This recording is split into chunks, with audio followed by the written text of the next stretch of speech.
Welcome to the second half of the media console build. In my previous video, I cut and assembled all the main structural pieces and installed the door and drawer hardware. Now, let's finish it up. Boom! We are entering the detail area, so let's start by making the black stripes for the left and right doors. I cut everything on the table saw, making sure my hands didn't get too close to the blade. I know it might be weird seeing me using the handle of the push stick to push the black MDF, but that's because it has a rubber grip and it gives me good control over the piece.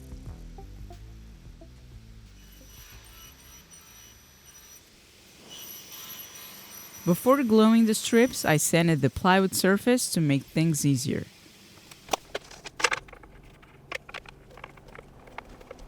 I applied a tiny bit of wood glue on each strip and fixed them with pin-nails so I didn't get any squeeze out. I would have made this stripe application differently knowing what I know today. At this point, I was convinced that I'd be able to disguise the pinholes completely. In the end, it didn't turn out to be true. So this is what I would have done if I was remaking these doors today. First, I would sand and apply finish to the plywood. Then I would cut, sand, and finish 3 sides of each strip individually. And finally, I would glue them over the plywood with a quick setting glue such as CA glue or epoxy. Doing it the way I did here didn't provide the best results as a fine furniture piece.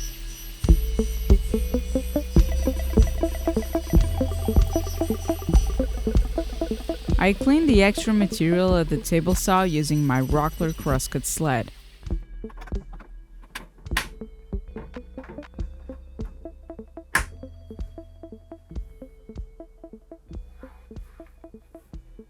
Since I wanted to keep this cabinet handleless, I installed bloom tip-ons for each door.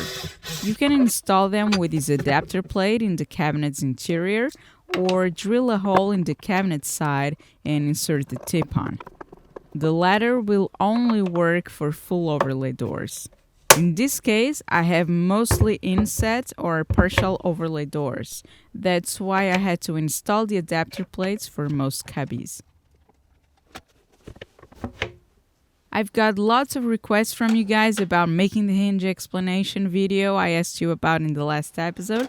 So I guess now I really have to make it. I'll make sure to include information about the tip-on mechanisms as well. I added a tiny block missing from the crossing of 2 structural components and started working on the display cubby door.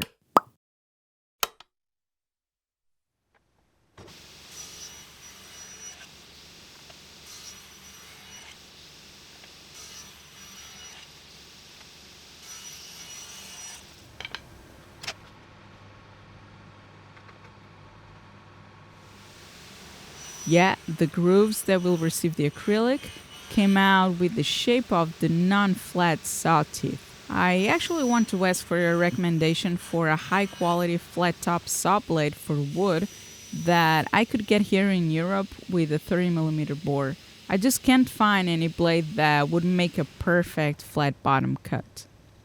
I adjusted the miter fence stop block to the final width of the door and subtracted the 2 frame sides to achieve the perfect length for my horizontal pieces.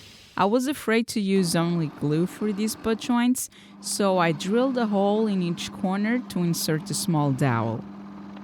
I used the dowel center to create a point in the matching piece for each corner. I pressed them together while ensuring the pieces were aligned against a 90-degree surface.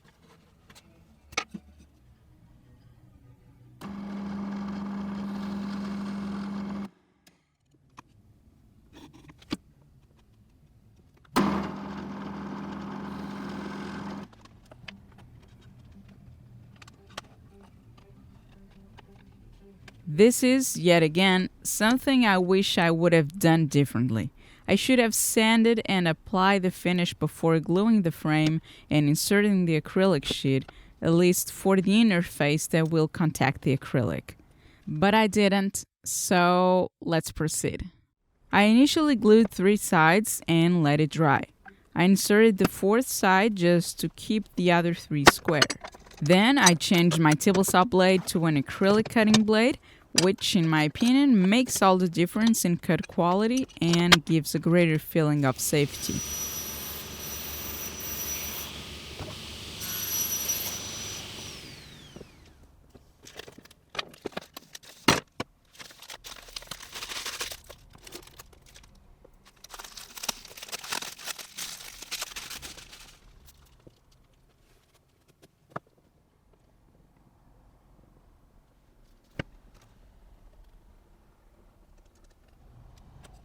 I could glue the remaining piece of the frame and clamp it tightly with my trusty Rockler bar clamps.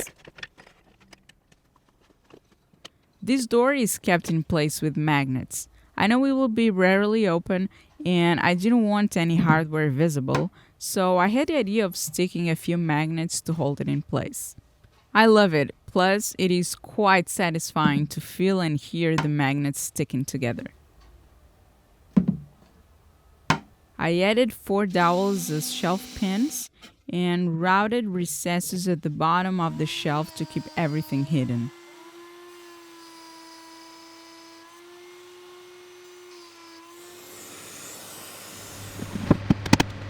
The main cabinet is complete, so I'll focus on working on the angled addition. As I mentioned many times, the tiny apartment has angled walls, and I didn't want a big gap against the wall. To remedy that, I decided to build a trapezoidal prism that will sit close to the media console. That will provide a little more storage while customizing the fitting of the piece in the space. The wall angle is 82 degrees, so I set the table saw blade to that angle to cut the side panel. I traced the correct length and sneaked on the cut with the blade still at 82 degrees, so I didn't have to do too much math. I started with excess material and moved the fan slightly until the blade touched the pencil line. Since this is a relatively small piece, I glued the faces together with floating tenons to save on the knockdown connectors I use on the main cabinet. Here I didn't even use tenons, I just went with a glued butt joint, and that will be just fine.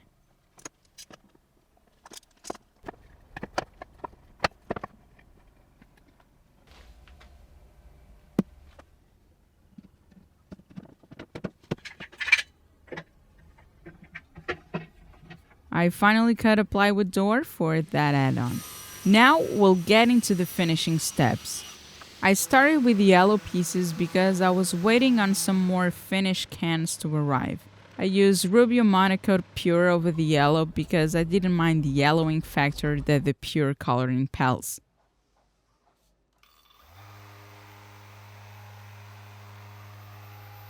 This hard wax oil is supposed to be applied in a single coat, and after a few minutes of spreading over the surface, you remove all the excess until the towels come out completely clean. I have no affiliation with the brand. I chose it because I really didn't want to spend my days recoating almost 50 pieces, so having a single coat option was the way I wanted to go.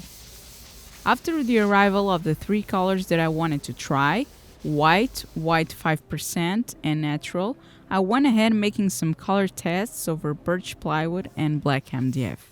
Weirdly enough, the color called natural looks nothing like a natural color to me. It made the wood look dull with a latte colored layer. The white 5% looks a lot more natural, although slightly whiter than the original birch color compared to an unfinished scrap. I created a blend using the pure and the white 5% mix an approximate 60-40 ratio. Forget the half and half that I wrote in there, it isn't correct. The faces look good with a slight sheen, and the end grain doesn't get too dark, which is something that I dislike about the pure. Honestly, the blend looks much more natural than the one labeled natural. Let's see what the colors look like over the black MDF. Yeah, natural is not really the best label for this color. Anyway, my blend is on the left and pure is on the right.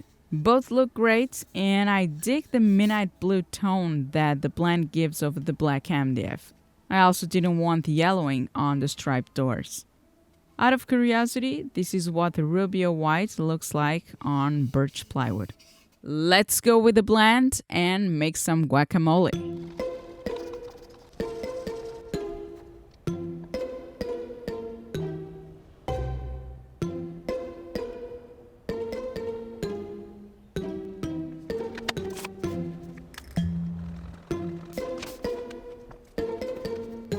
Because I've had bad experiences in the past pouring hardwick soil finishes over the material and apparently over the workbench too, and getting permanent visual stains when it isn't spread within the next 2 seconds, I try my best not to repeat.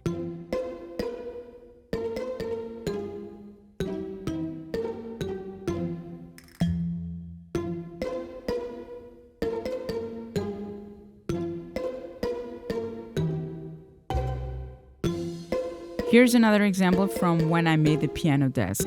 This line is permanent and became one of my frustrations about that project.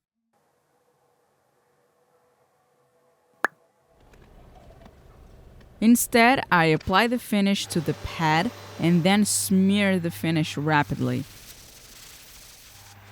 I use the low speed on the orbital sander.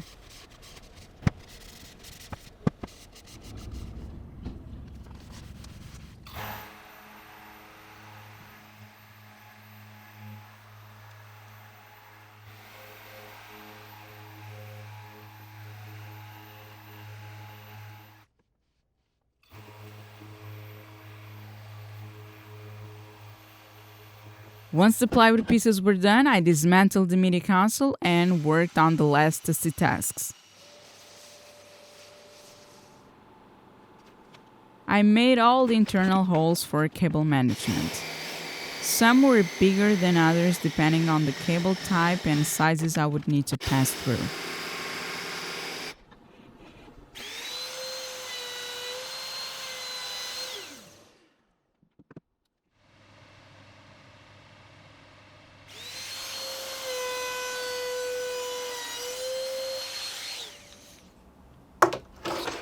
To help secure the pieces while sanding, I attach an auto-lock hold-on clamp to the T-track table. It makes it more convenient when you need to clamp and change multiple pieces one after the other.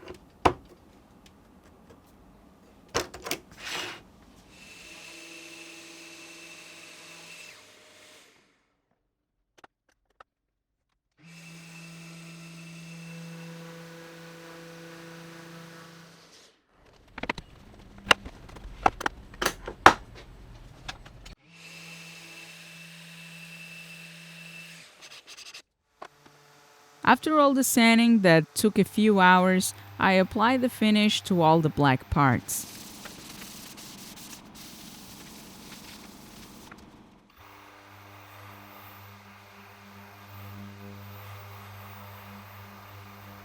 I could finally get to the bottom of the cabinet and flush trim the robot vacuum garage walls before finishing. Finally, at the tiny apartment, I could move the purple table out of the way and start the installation. After all the creative process, complex building, and days spent sanding and finishing, I can't even express how excited I was this day to be assembling the media console. Watching this assembly might help you understand how the whole piece connects and what the compartments look like inside. So these are the vacuum garage walls, and these dividers will get screwed to the base platform. The base is the only piece connected with regular screws except for the garage ceiling.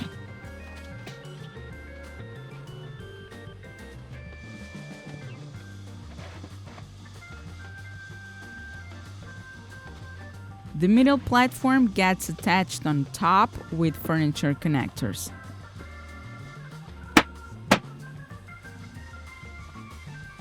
The side pieces are the last to be connected right before the top.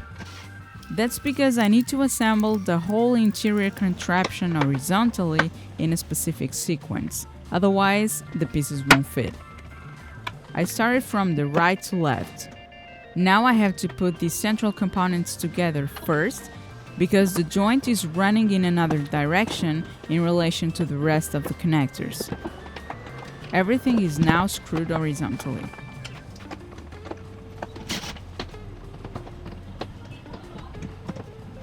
I grabbed the entire middle section and dropped it over the vertical connectors.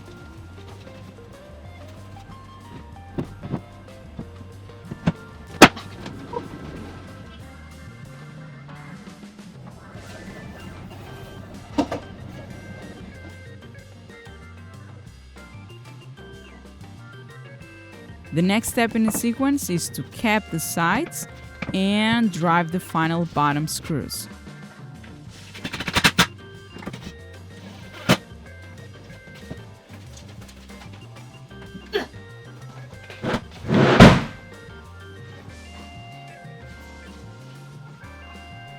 Now we have the record player section sides and the battery piece.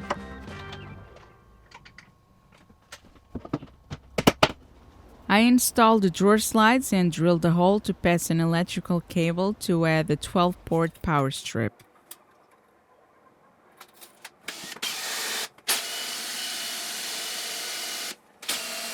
I got help to install the top and started to fit the doors and drawers of camera. There were still missing tip-ons for the central doors.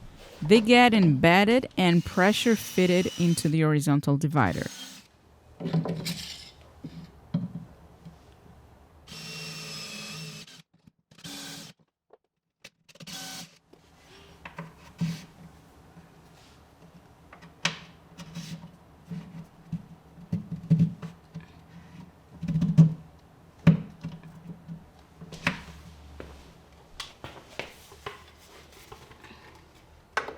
I can snap the hinges one last time and stick the small metal plate that will get attracted by the magnet in the tip-on. It will keep the door shut.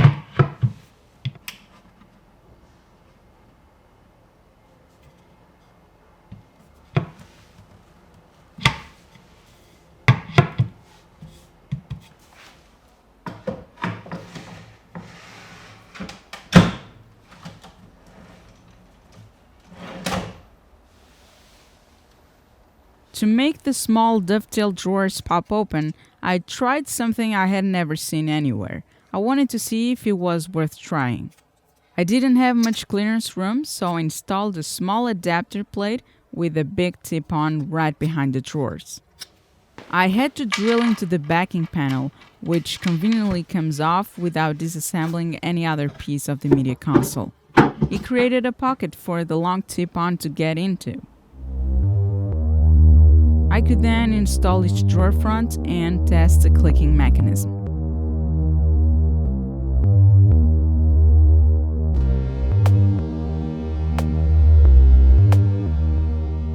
I bought a new TV with a single cable to replace the old monitor I used to have.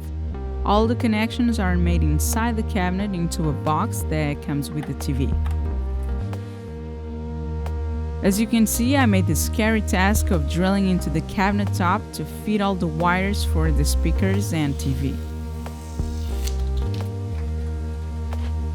Obviously, I don't want to leave the back of the speakers like this, but that's another project for later.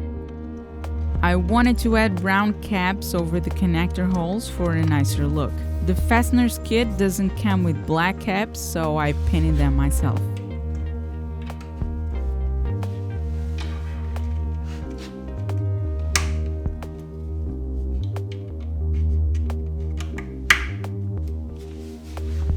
And lastly, the hinge plates of the angle cubby required an angle cavity so that the door could close completely.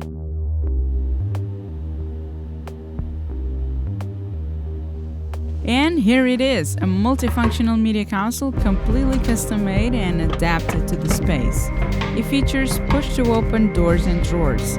I also included some cool details such as dovetail joints, a small display cubby, and a parking lot for a vacuum. Many thanks to Rockler Woodworking Hardware for supporting this project, and to all my Patreon members at patreon.com/gethandsdirty. Thanks everyone for watching, and go get your hands dirty!